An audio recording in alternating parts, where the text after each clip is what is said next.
Good day everyone! Welcome to my channel. This is Hot Sports Balita.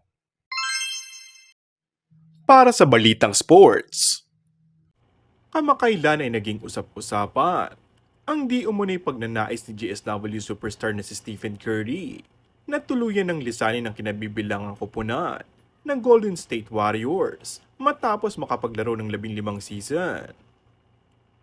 Labis na panghihinayang ang naramdaman ng ilang tagahanga ni Curry dahil sa naging desisyon nito at duda ng ilan ay may kinalaman ito sa management ng GSW.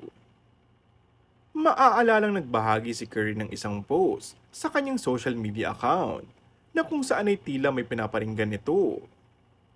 I'll continue to make the decisions that are best for me and for my career. At the end of the day, I want to win. Ayon kay GSW superstar Stephen Curry.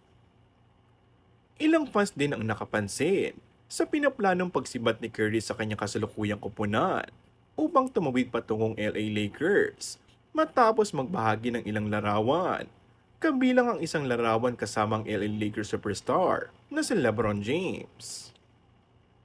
Samantala, opisyal nang inilabas sa ilang social media sites ang trade rumors na posibleng magganap sa pagitan ng Golden State Warriors at LA Lakers.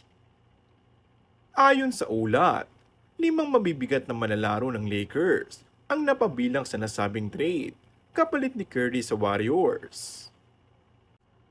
Una sa listahan ay si Lakers guard D'Angelo Russell, Lakers power forward Rui Hachimura, Lakers shooting guard Austin Reeves, Lakers shooting guard Jalen Hood-Schifino, at ang kanilang rising star na si Dalton Knecht.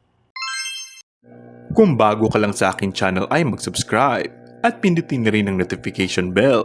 Maraming salamat!